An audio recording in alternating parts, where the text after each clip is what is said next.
Hi, my name is Joanna Lazarick from the Career Development Center. I'm Associate Director of Internships and Alumni Career Engagement.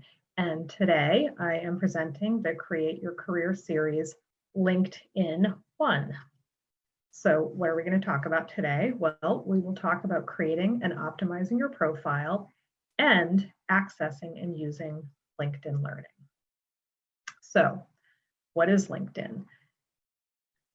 You can use LinkedIn in a lot of different ways. The first is that it's for a professional social networking site. So much like you use Facebook or other social networking sites like Instagram to communicate with your friends, LinkedIn is the best way to interact with other professionals. It also acts as a virtual interactive resume. The great thing about LinkedIn is you can really personalize it. So it's much more broad than your resume. You can include things on it that you don't put on your resume, and you can make it just a little bit more personalized. It's a great way to build your professional brand online.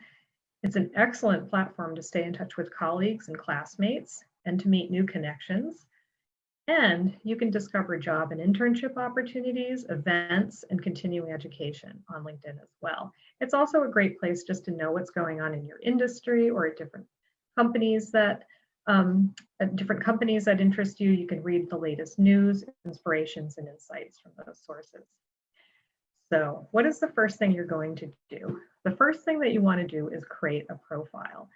Very easy. You just go to www.linkedin.com and you get started. It's pretty self-explanatory.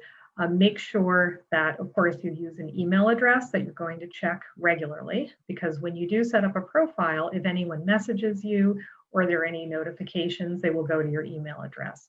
So make sure it is an email that you actually check. Also, make sure that you use a password that you can remember, because you may have to make some changes. You may occasionally have to get in using your password, and you want to make sure that you don't lose it. So what are the key elements of your profile? The first is going to be a professional photo. You want to make sure that you look professional, so no selfies. You can do a selfie if you're very, very good at them, but usually you can tell if you have your arm up. So what I recommend is that you have a friend take a photo for you against a neutral background with good light. Also, a background photo. So background photo, there's a section behind your profile photo where you can personalize the image and possibly even say something about what you want to do with a career based on that image. You will also have a headline. So much like your resume, it will have your job title, your major, your career interests, or if you've already had a professional job or internship, it could have your latest professional job or internship role as well. It also has a summary section, and a summary section is a great place for you to set the stage for what you want to do in your career, or if you're happy where you are, to talk about what you do best. You will also have an experience section. Much like your resume, you will want to include your employment, internships, volunteer opportunities, leadership, that sort of thing.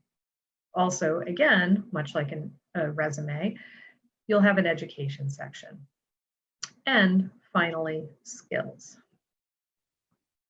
So we're going to start with a sample profile, and this is the part of the profile that people will see when they go to your page. If you look, so this is a Suffolk student, and she has a great professional profile. Personally, I like it because it's professional, it looks good, but it's not too stuffy. Now, if she was applying to positions at a very old-fashioned accounting firm or a law office where everybody wore suits and ties, she'd probably want to wear something that was more business professional. But in Sunyi's case, she's applying for jobs where she doesn't always have to have a suit on. So this is a perfectly good picture. Now, the other section you'll see, it says, be the person you to look up to. So this is the background, and it defaults automatically to a LinkedIn, just some abstract shapes, which are fine, but this is an opportunity that you have to actually put a little bit of personality into your profile. So you can do something like if you want to live and work in Boston, and that's where your experience is, you could put a picture of the Boston skyline. If, for example, you really want to work at the State House and that's where you feel like your career is going to be, put a picture of the State House there. Or you can do a quote that says something about who you are, the field that you're in, that sort of thing. Then, as we work our way down the profile, you'll see it just gives a little bit of extra information too, like it shows her university. And under her name, you'll notice that there is a headline. And it gives all of this information about Sinyi that tells you who she is and what she does. She's a DEI educator. She's an organizer, an aspiring strategist, an honors student, and a global business and big data business and analytics. So with that section, that autofills with your most recent professional experience or your most recent educational experience. That headline is another area where you can change it. So you can change it to say something about you. So you may be, for example, a social media specialist. Maybe you've done lots of social media internships. It's something you're really good at, and that's what you want to do in the future. You could just say aspiring social media specialist seeking jobs in May 2020. So you can craft that however you want it to be. However, if you're at a point in your career where you're happy where you are, you're really proud of that job title, you can go ahead with the default option. So you also have the opportunity to personalize your URL. So the URL is essentially the website that you use to lead people to your LinkedIn page. So in order to do that, it's very easy. You just open up the profile section right underneath your photo to the upper right of the page. There will be a little message that says personalize your URL. So you go ahead and you'll have this is what'll come up, and you can see underneath where it says edit URL and personalize the URL for your profile. You have the URL and there's a little pen next to it. All you need to do is click on that little pen or pencil and you can change it. What most people, it will automatically assign you a URL that will have your name and then a lot of random numbers after it. Once you get rid of those random numbers, you have a really easy URL to cut and paste and to put on business cards, your email signature, your resume, anywhere where you think people might want to access your LinkedIn profile.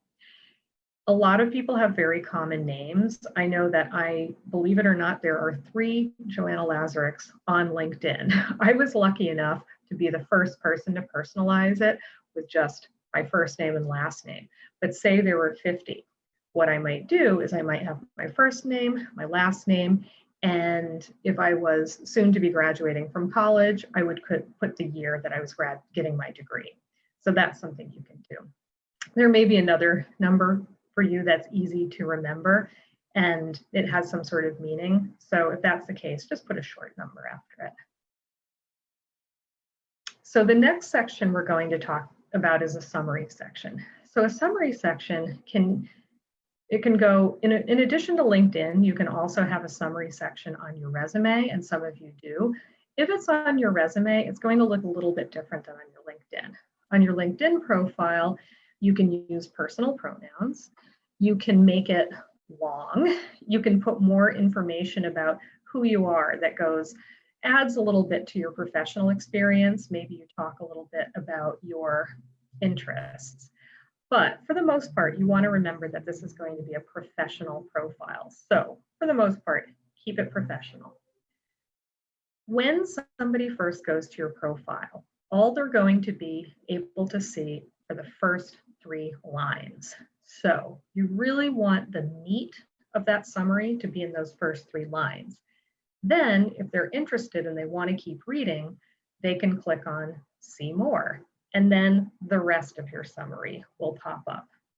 So it's really important like I said, you really want to make sure that the most important information is right there in those top 3 lines. So somebody doesn't have to click see more to see more. When you're creating a summary, highlight your personal qualities, your strengths, and your values. Mention some of your accomplishments. Those could be academic accomplishments. Those could be accomplishments you've had in your internships, in leadership roles, that sort of thing, as long as they are related to what you want to do with your career. You can also mention some of your goals. So your goal may be to, for example, secure an internship at a podcast company for the fall. Or your goal could be to get your CPA exam and work as a certified public accountant in forensic accounting. So whatever your goals are, and it could be, especially when you're just starting out in your college career, you could have very broad goals, and that's fine. As you get further along in your career, you want to, get that balance between what you want to do. You don't want to pigeonhole yourself too much if you have fairly broad aspirations, but it's a good idea, to make it narrow enough that you're really telling employers what you want to do. Also, make sure to use industry and position keywords in the summary.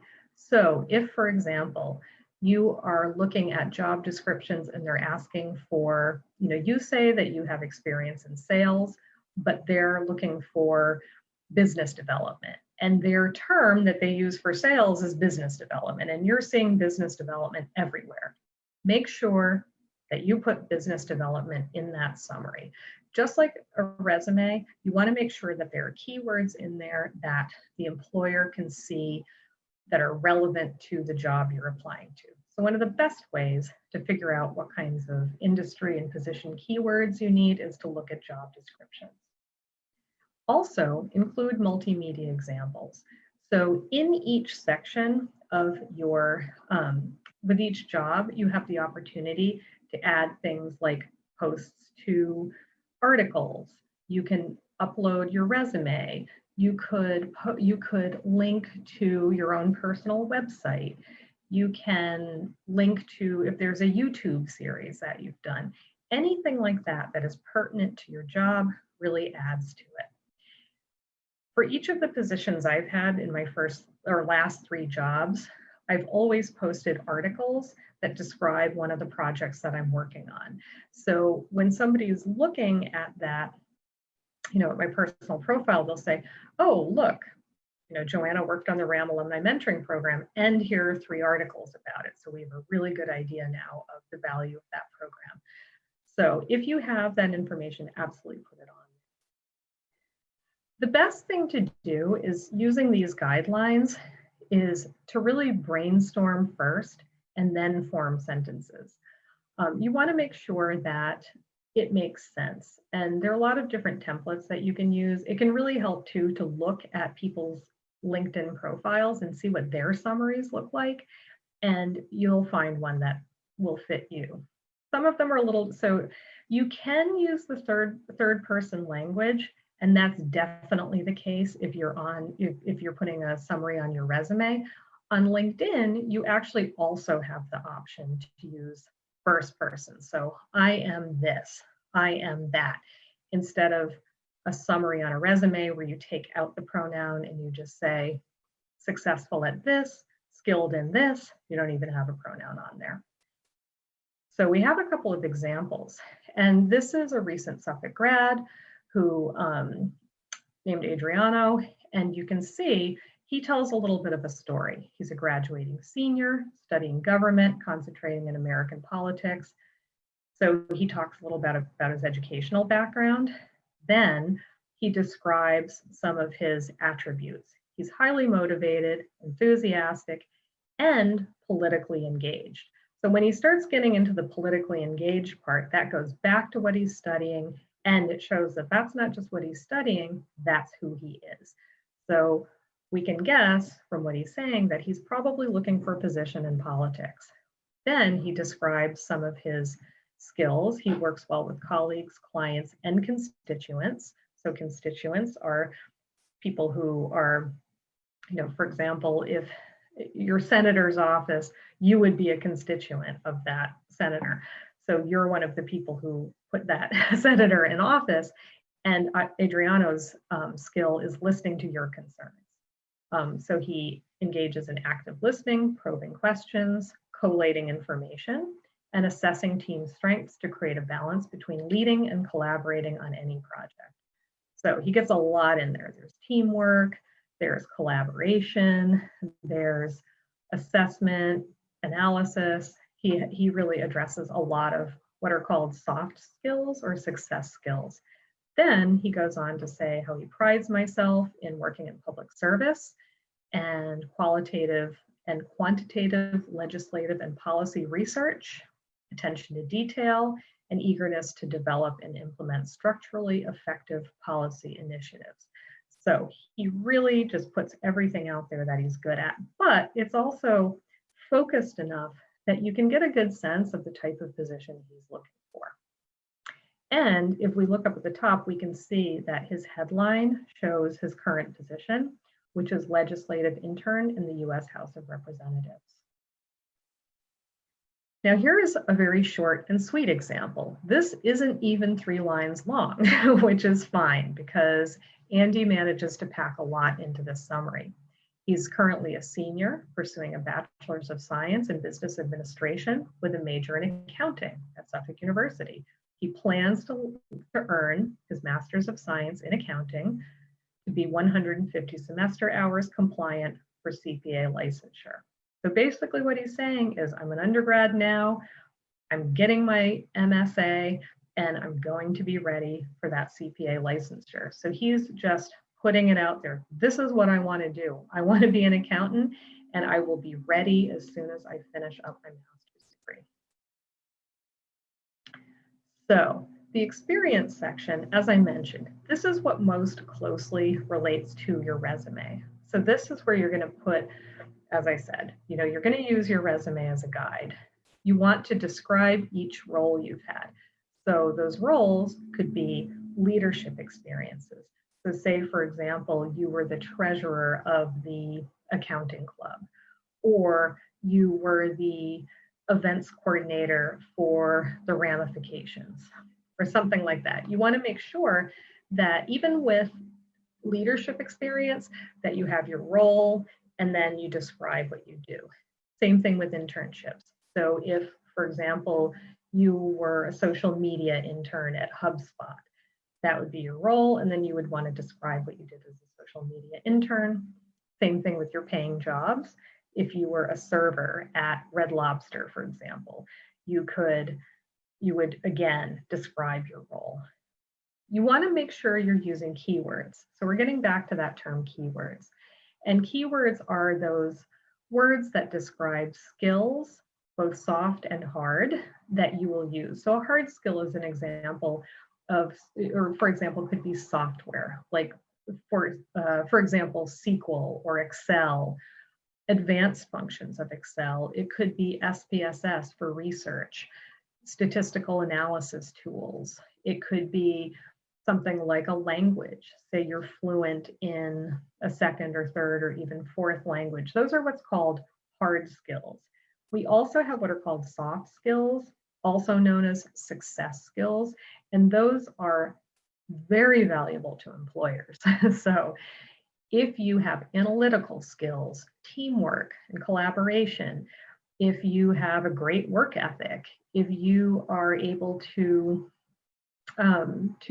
collaborate well with people, if you have great communication skills, those are really important skills that employers are looking for. So again, look at job and internship job descriptions, find the terms and use those in your profile. Also, you want to make sure that when you're describing your roles, you're using accomplishment statements. So an accomplishment statement takes you from just listing off a task to describing what you achieved when you were doing that task. So for example, you go from trained employees to, so that's just listing the task. I trained employees. If you want to make it sound better, then what you're going to do is really think about, why were you training them? How many were you training them? What was the result of the training you did? Why were you a trainer? Who was it who figured that? I mean, that says a lot that you were given the responsibility to train other employees. So it could change from trained employees to improved customer satisfaction by providing best practices training to 5 new employees over a 3-month period. If you add numbers, it's even more powerful. If you're training 5 people, that's a lot. And a 3-month training period, that takes a lot of work. The result of that, the accomplishment that you achieved, was that you improved customer satisfaction because you effectively trained employees and they were able to give really good customer service because of your training. You also want to make sure that you're using appropriate verb tenses. So at every bullet point with each task, you want to end accomplishment statement, you start with an action verb. So you don't put in any personal pronouns, you just use action verbs. And you want to make sure that if it is a position that you are in now, so you are there at the present, you use the present tense, assist, collaborate. So you want to make sure it's present tense. Sometimes I see that people use assisting, collaborating, training. It makes sense because you are now training, assisting, collaborating. However, it's more appropriate on a resume to say assist, train, collaborate. If the position was in the past, you want to make sure it's a past tense verb, assisted, trained, collaborated. The other thing you can do too, that's really cool on LinkedIn, that I notice not very many people do, is ask for recommendations. You don't even have to have a particular job or internship in mind. You could be perfectly happy in the job or internship you're in and not be looking. That actually is a great time to start asking for recommendations. It's really easy to do, and it really makes your LinkedIn profile look great. Now, with recommendations on LinkedIn, they don't have to be as long as recommendations that you would have if, say, for example, you're applying for a job and they ask for letters of recommendation. It doesn't have to be that long because, again, it's like the 3-line summary. Readers are probably not going to want to read a really long recommendation, but they'll read a short one and they'll see that someone has some great things to say about you. When you ask somebody to write you a recommendation, make sure to tell them what skills, attributes, experiences you would like them to address. It offers them guidance. Say, for example, you have a family friend for whom you worked as a babysitter, but you also helped them out with their social media for their business page. They may write you a letter of recommendation talking about what a great babysitter you are. That's not really appropriate for LinkedIn. So you want to make sure that you tell them, okay, I know I'm a great babysitter, but what I want you to write about is my ability to work with your social media page and how I increase the number of followers by 500%. So tell them why you need this letter of recommendation and what skills you would like them to address. So here's an example of some of how you could put your experience on your resume. And here's an example of a recommendation. So you can see it's not all that long. It's really only one big paragraph, and that's it. So the more recommendations you have, the better. I recommend that, as I said, if you're in a job now, that is the right time, a job or an internship, it is the right time to ask people for recommendations if they know what your work is before they've forgotten who you are, because it does happen sometimes. So do it now. But even think about getting recommendations for some past positions if you were doing work or in a field that you want to continue in.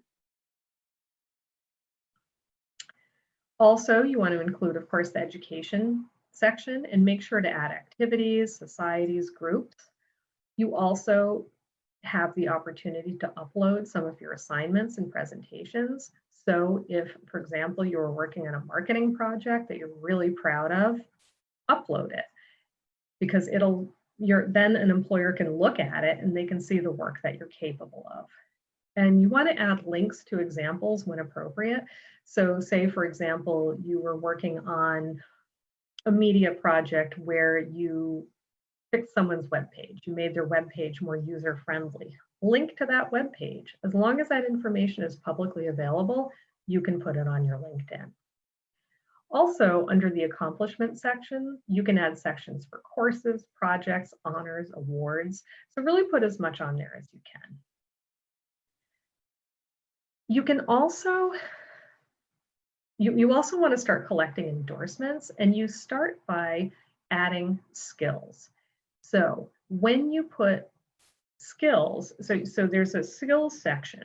When you're adding skills, think strategically about it. You don't want to put every single thing you may be sort of good at, whether it's from, you're great at speaking basic conversational German and you can play the flute and, you have all these things. No, you just want to stick to skills that are relevant, related, and that you're actually good at. If there's something that you're great at, but you really don't like doing it, don't put it in your skills, because what will happen is people will endorse you. So what you can do is request endorsements. You can endorse other people for their skills. Now, say, for example, one of your skills is leadership development, and somebody who is really great at that. If they endorse you, then that brings that skill up to the top of the pile. So that's why there are two things you want to do. One, stick to the skills you're good at, you're comfortable using, and you're known for, and ask people who are also good at that to endorse you. So that's it for profiles, and now we're on to LinkedIn Learning. So every single Suffolk student has access to LinkedIn Learning. It's an excellent tool. It's an online learning library of over 8,000 courses covering a wide range of topics from software to technology, business, and creative. It has all sorts of things. So I'll give you an example. I was talking to a student who was saying that she really wanted to get better at SPSS, statistical software. And so I said to her, well, do you know about LinkedIn Learning? And she said, no, I didn't. And we looked at LinkedIn Learning, and there was a 5-hour course on LinkedIn Learning with SPSS basics. So what she can now do is take that course, and this skill that employers are looking for, she's seeing it on job and internship requirements. She can now say, that's great, I took this course and I have it on my LinkedIn now. So if there are any types of professional softwares that you want to get better at, say, for example, you want better advanced functions of LinkedIn, or as I said, SPSS, or PowerPoint, or that sort of thing, you can do that. There are also videos on things like better interviewing, virtual interviewing, working on your LinkedIn profile. So there are also videos that pertain to the career search as well that are excellent quality and very helpful. It's easy to use, and the programs are organized into chapters. So even if it's a 5-hour course, you can pick away at it. So maybe you do a half hour a day or an hour a week or something like that. And they also have backup materials. So often, you can watch the video, but then you can do a written assignment as well. And as I mentioned, it's free of charge to all current Suffolk students. It's an amazing resource. So we really encourage you to use it. So you would go to this link to access it, and you're going to click on sign in and then use your Suffolk single sign-on to contact or to connect LinkedIn Learning to your LinkedIn profile. So I'll show you. This is what the web page looks like. So you can just type LinkedIn Learning into the Suffolk search bar, and it's the first. You'll have 2 LinkedIn Learnings come up. Click on the one on the top. And if you can see to the right, it says sign on to LinkedIn Learning. So you're going to click in that blue box, and it'll bring you right to your single sign-on. Then, once you've signed in and you've linked your LinkedIn to LinkedIn Learning, when you go to your profile on your upper right on the menu bar, you're going to see an icon that says Learning with a little video arrow. So it looks like you just hit play. So when you click on that, you will get into LinkedIn Learning. So that's it for profiles and LinkedIn Learning. If you have any questions, you're welcome to contact me. I also recommend highly, if you're working on your LinkedIn profile, to schedule an appointment, which you can do on Handshake or by calling this number, 617-573-8034. We look forward to seeing you at the Career Development Center. Thank you.